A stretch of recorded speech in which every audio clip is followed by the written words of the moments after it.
Goeienaand geliefdes van ons Here Jesus Christus. Welkom ook vanaand in die huis van die Here. Dis 'n voorreg om op hierdie aand en in hierdie geleentheid ook saam met u te kan wees, saam die woord van die Here te kan oordink. Ons bid dit wat hier gebeur sal strek tot eer van God se groot en almagtige naam. Geliefdes, ons gaan net so sit. Dan sing ons saam as voorsang gesang 267.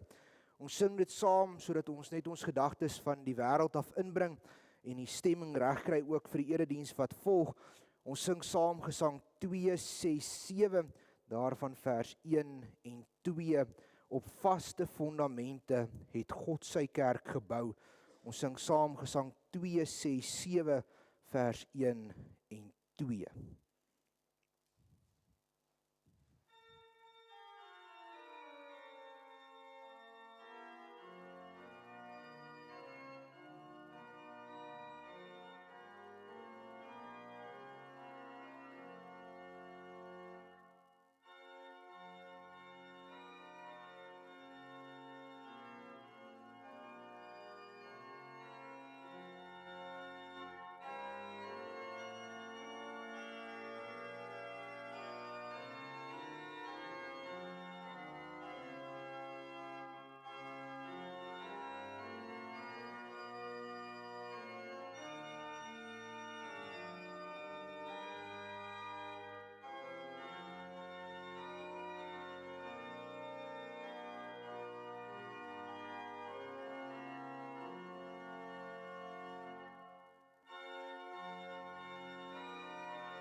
Dus ons gaan geleentheid gee vir stilgebed en na die stilgebed sing ons saam die Onse Vader, gesang 95.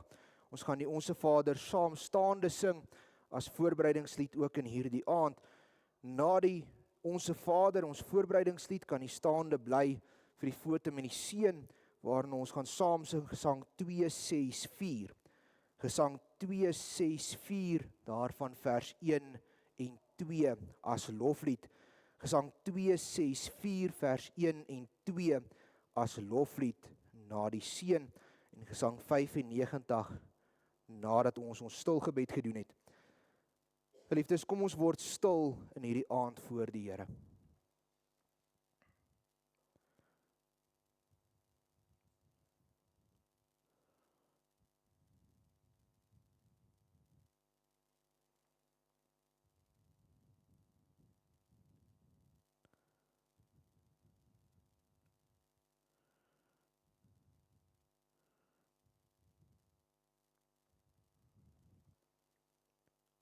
Amen.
Die Here is koning, laat die volke bewe.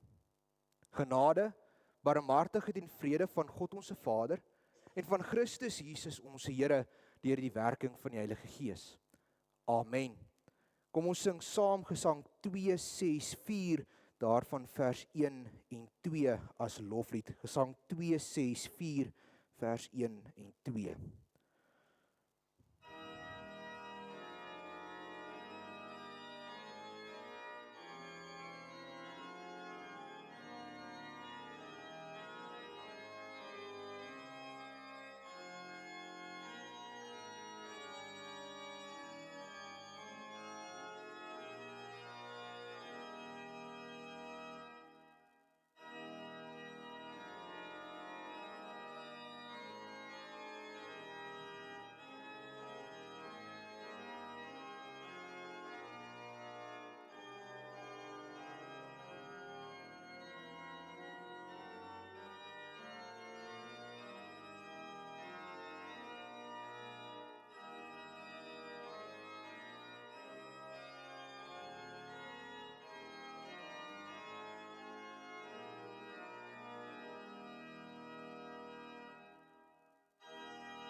Geliefdes, die Here spreek met ons in hierdie aand uit sy woord uit Matteus 28 en ook Handelinge 1.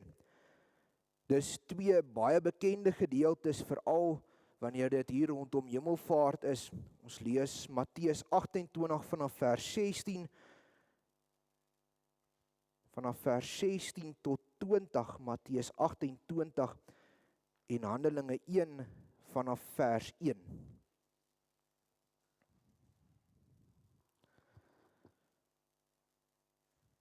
Matteus 28 vanaf vers 16.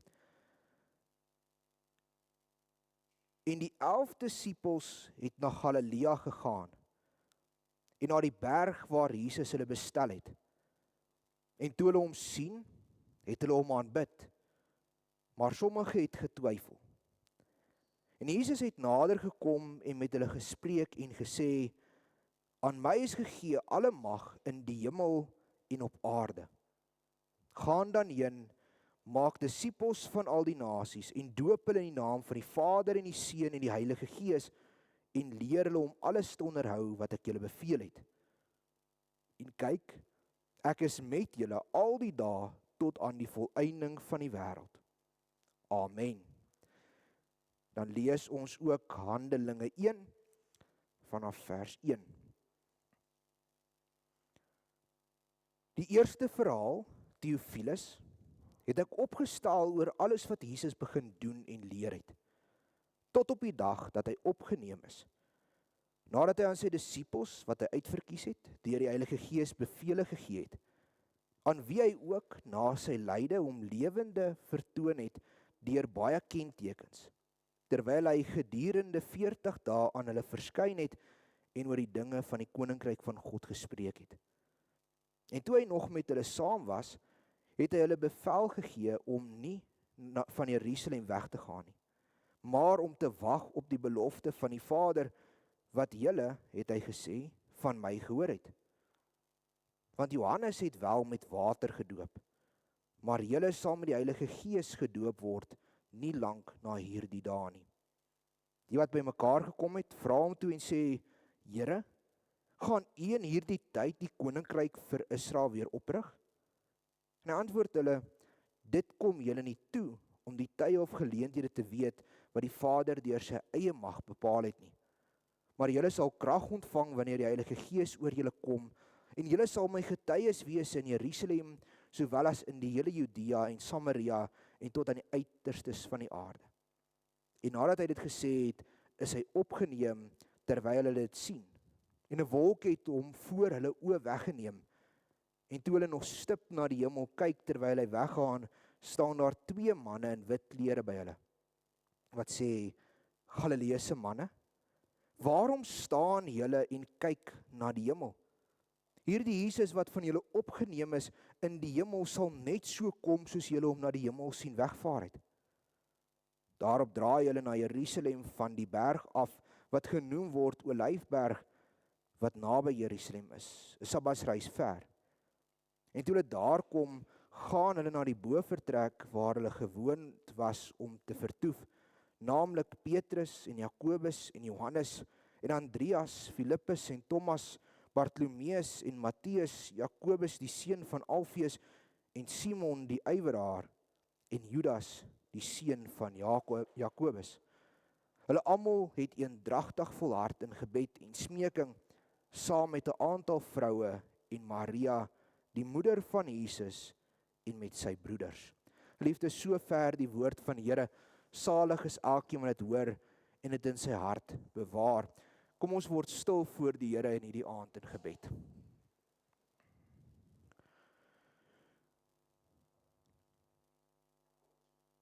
Ons almagtige God, die Here en Hemelse Vader, Here, hoe heerlik is dit om in hierdie aand saam te wees. Here, om saam die woord te oordink. Saam te kyk na die opdrag wat U gegee het.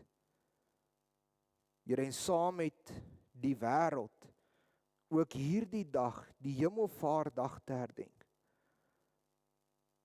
Here, want op hierdie dag dink ons weer daaraan dat U aardse bediening, die werk hier op aarde voltooi is. En dat U nou in die hemel sit van waar U regeer oor die ganse skepping. Maar Here, dankie dat U werk met ons nog nie klaar is nie. En dat U ons elkeen gebruik om 'n getuie te wees in hierdie wêreld. Here, in hierdie aand sê U dit ook vir ons, disippels, gaan maak disippels. Daarom bid ons, Here, dat U nou vir ons die woord sal oopbreek, dat ons, wanneer ons dit oordink, nie ons eie woorde sal nastreef nie, maar dat U self die prediker sal wees. Here, en werk met die Gees so in ons harte, dat dit nie leefwoorde sal wees nie, maar dat ons dit ook sal gaan uitleef in die wêreld daar buite. Here, die dinge bid ons in afhanklikheid van U. In die naam van ons Here Jesus Christus, deur die werking van die Heilige Gees. Amen.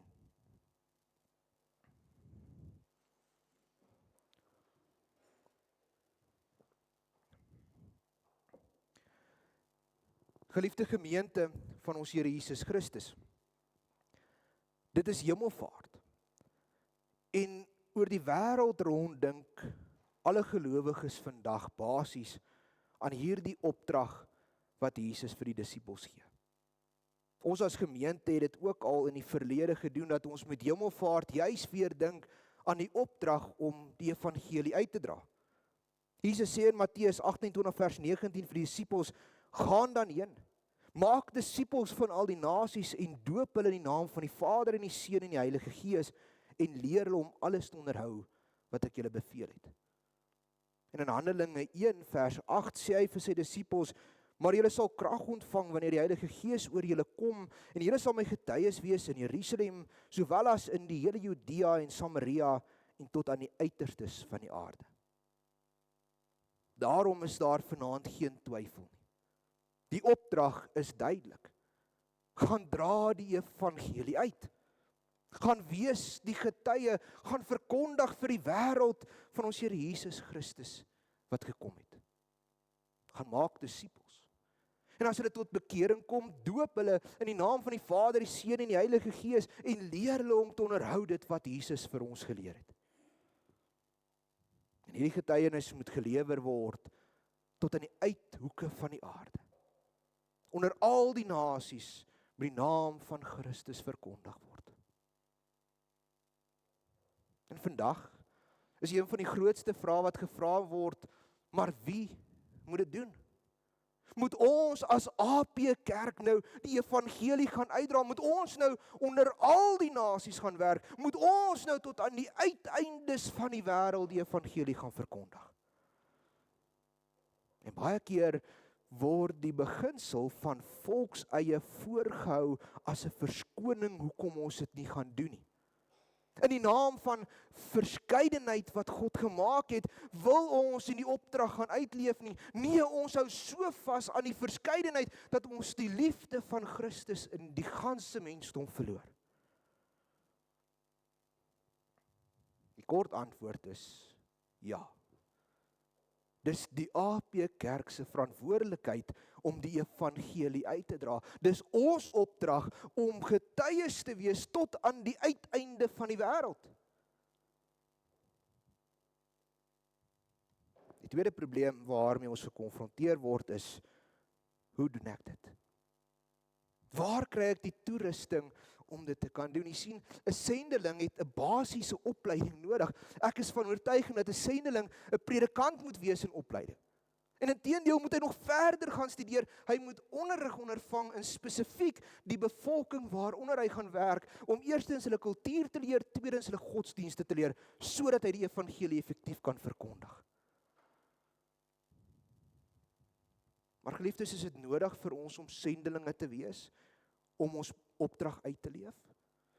Is dit nodig vir my om 'n sendeling te wees, om 'n getuie te wees in die wêreld? Nee, dis bloot nodig dat ek 'n hart vir Christus het. En as ek 'n hart vir Christus het, sal hy my deur die Heilige Gees toerus om die boodskap die wêreld in te neem. Maar jy sien, dis maklik om agter die logistieke probleme te gaan wegkruip. Dis maklik om verskonings op te hou oor hoekom ek nie my opdrag gaan uitvoer nie. En daarom is dit nodig dat ons vanaand vra, wie moet die evangelie gaan verkondig? Wie moet disippels gaan maak? Oor die hoe sal ons in die Pinksterweek stil staan en ons sal praat oor die toerusting wat God ons gee, maar vanaand gaan dit oor die disippels wat disippels moet gaan maak. Want jy sien, dis hemelvaart. Ons dink vandag weer aan hoe Jesus in die hemel opgevaar het, hoe hy voor die oë van die disippels in sy liggaam weggeneem is met die wolk. Hy is nie meer hier op aarde nie, en dit wat hy gaan doen, het weet ons nie. Hy sê, dit kom ons nie toe om die tye en die geleenthede wat sy Vader bepaal het te weet nie. Wat ons wel weet, is hy het gegaan om aan die regterhand van God te sit. Hy regeer vanuit die hemel uit. En hy regeer oor die ganse heelal, oor die hemel en die aarde. Maar in sy mensheid is hy nie meer hier nie. Geliefdes, Jesus loop nie van kerk tot kerk en preek nie. In sy mensheid is hy nie meer hier nie, hy het opgevaar na die hemel. In sy godheid is hy alomteenwoordig, hy is altyd met ons. Dis sy belofte in Matteus 28 vers 20, en kyk, ek is met julle al die dae tot aan die volëinding van die wêreld. Hy is ook hier vanaand.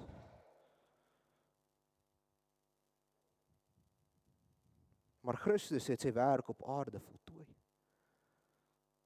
Hy is gebore, hy het die offer aan die kruis betaal, hy het opgestaan uit die dood oorwin, en met die hemelvaart sluit hy sy aardse bediening af.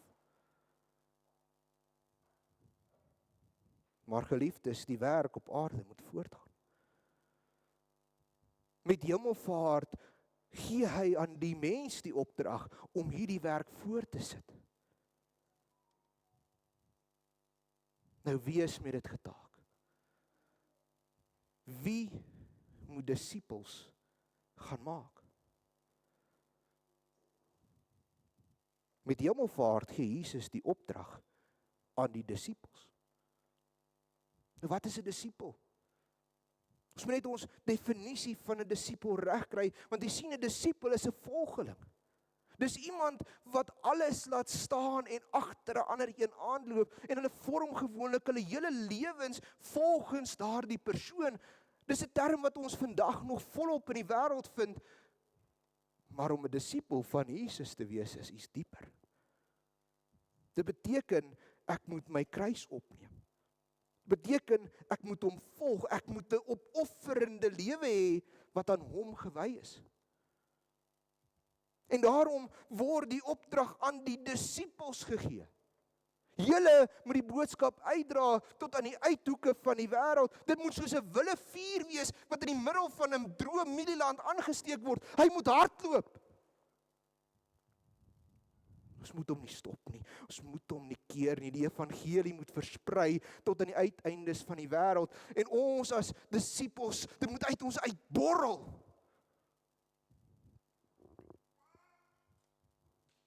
Geliefdes, die disippels het 'n goeie werk gedoen.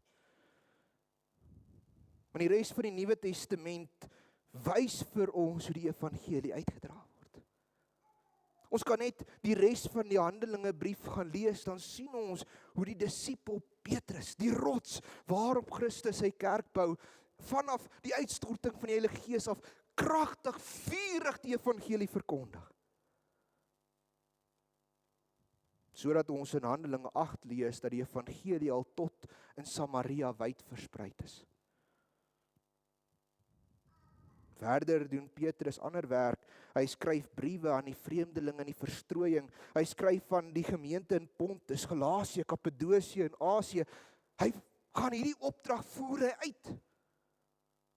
'n tweede voorbeeld is die apostel Johannes. Nie net skryf vir die evangelie nie, hy gaan verkondig die evangelie, sodat hy as 'n balling weggevoer word, uitgewerp word na Patmos. En op Patmos gaan sit hy nie stil nie, hy skryf die briewe aan die gemeente van Klein-Asië. Hy verkondig die evangelie van die eiland af. Dis maar net 2 voorbeelde.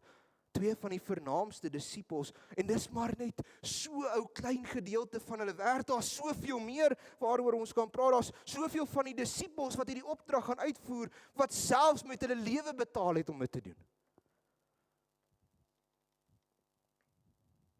Maar geliefdes, was dit net die oorspronklike 12 se werk? Nee. Die opdrag is aan alle disippels. Elke een wat 'n volgeling van Jesus Christus is, het hierdie opdrag, gaan verkondig die evangelie, en die beste voorbeeld daarvan is Paulus. Paulus is nie een van Jesus se 12 disippels nie. Inteendeel is hy 'n vervolger van Christus, 'n vervolger van die disippels. Hy het selfs hulle doodgemaak. Paulus kom tot bekering eers na die uitstorting van die Heilige Gees op die pad na Damaskus, waar hy die disippels wil gaan vervolg. En tog is Paulus een van die grootste figure in die vroeë Christelike kerk. Kyk net na die Bybel, kyk net na die werk wat hy gedoen het, die hoeveelheid briewe wat hy aan die gemeentes geskryf het. Hy het selfs 3 sendingsreise ondergaan om die evangelie so ver as Rome te gaan versprei.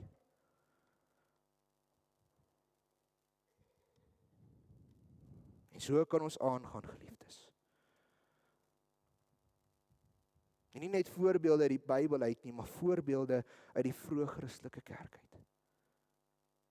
Mense wat met hulle lewens betaal het om die evangelie te verkondig. Die kerk se geskiedenis is geskryf met die bloed van martelare om hierdie opdrag te gaan uitvoer. Dis daarom eintlik 'n skande dat ons vanaand die vraag moet vra, wie se werk is dit?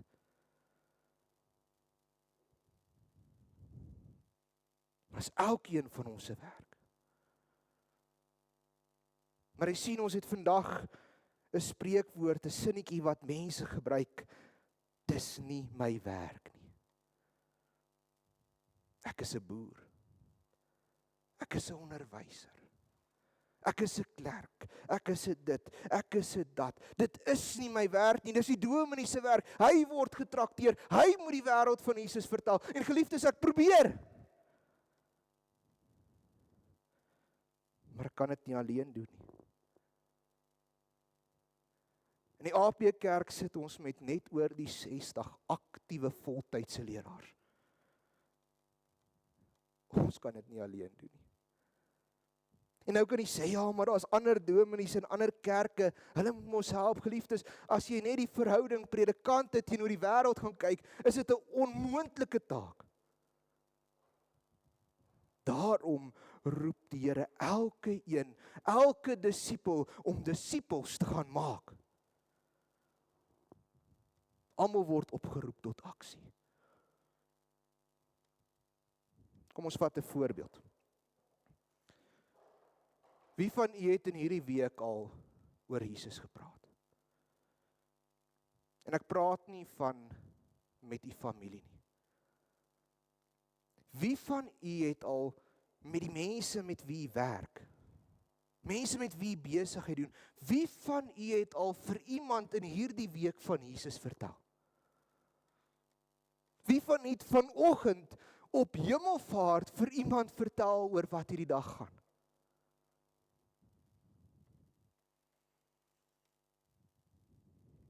Dalk voel ons skuldig vanaand.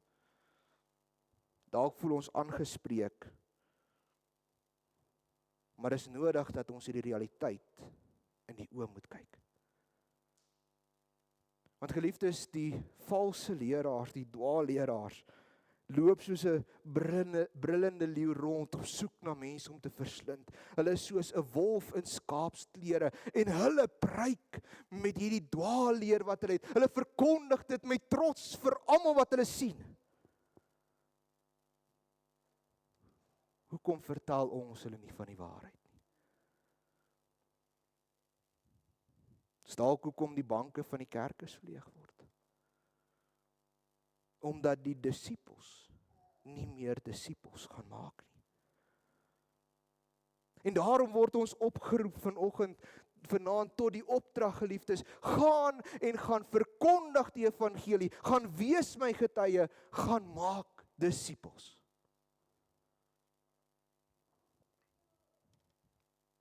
Ek sluit af met 'n laaste gedagte. Wanneer jy jou doel in die lewe uitleef, wanneer daar opregte vervulling is daar 'n vreugde en 'n vrede wat ongekend is.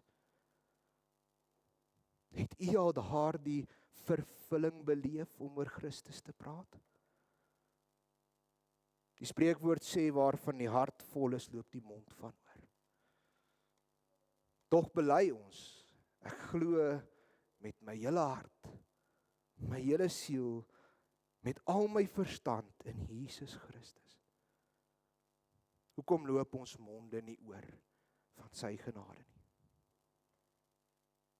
Daarom word ons vandag met hemelvaart herinner. Elkeen van ons is oral waar ons gaan, gestuurdes, om die evangelie te gaan verkondig tot aan die uithoeke van die aarde. Amen. Kom ons bid saam.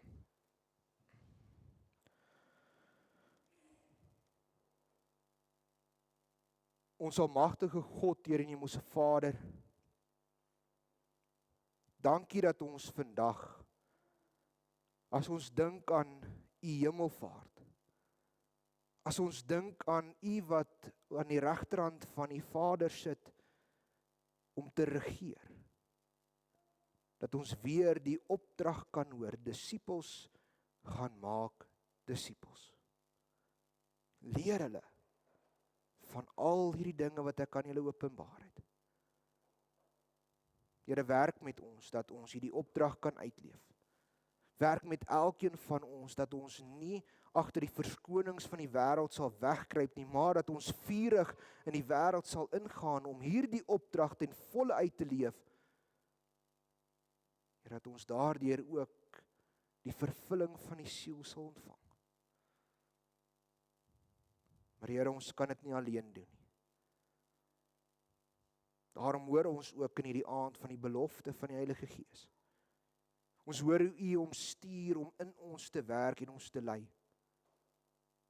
Daarom bid ons in afhanklikheid, Here, gebruik ons elkeen as instrument om hierdie opdrag uit te voer. Sodat elke knie sal buig en elke tong sal bely dat U is die Here. Here, ek bid, gaan met ons elkeen vanaand, waar ons ook in ons eie rigtings gaan. Here, lei ons, behoed en bewaar ons, en bring ons ook Sondag hier in die huis by mekaar.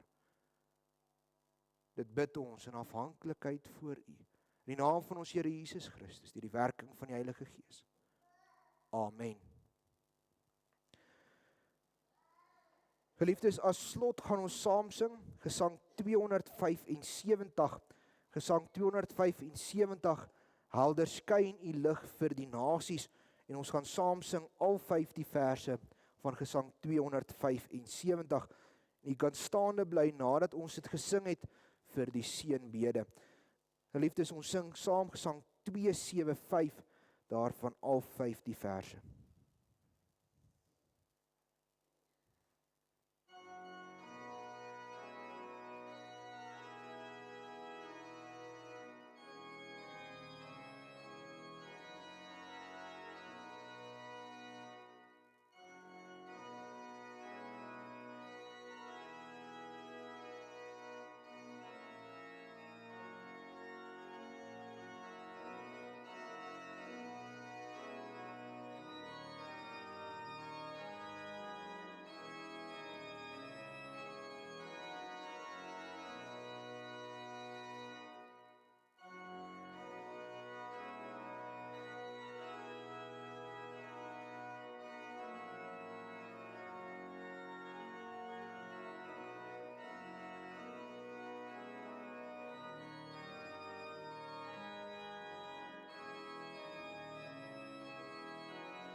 Geliefdes, ontvang nou die seën van die Here en gaan lewe in sy liefde en in sy vrede. Die genade van ons Here Jesus Christus, die liefde van God ons Vader en die gemeenskap met die Heilige Gees sy met u elkeen. Amen. Geliefdes, ek vra dat u net so 2 sekondes sit. Ons wil u almal hartlik uitnooi om nou saam met ons 'n koppie koffie te kom drink en 'n lekker stukkie soutert te kom eet. Asseblief, daar is baie soutert. Jy is almal uitgenooi. Asseblief, moenie net in die kar klim en ry nie. En dan wil ek vanaand net in besonder vir Fani dankie sê, want as ons hier uitstap, gaan ons in die lig uitstap en is nie meer so donker perseel nie. So baie dankie Fani ook vir die ligte wat jy ingesit het, ons waardeer dit. Geliefdes, kom ons gaan kuier lekker saam en ek hoop u het 'n geseënde aand verder.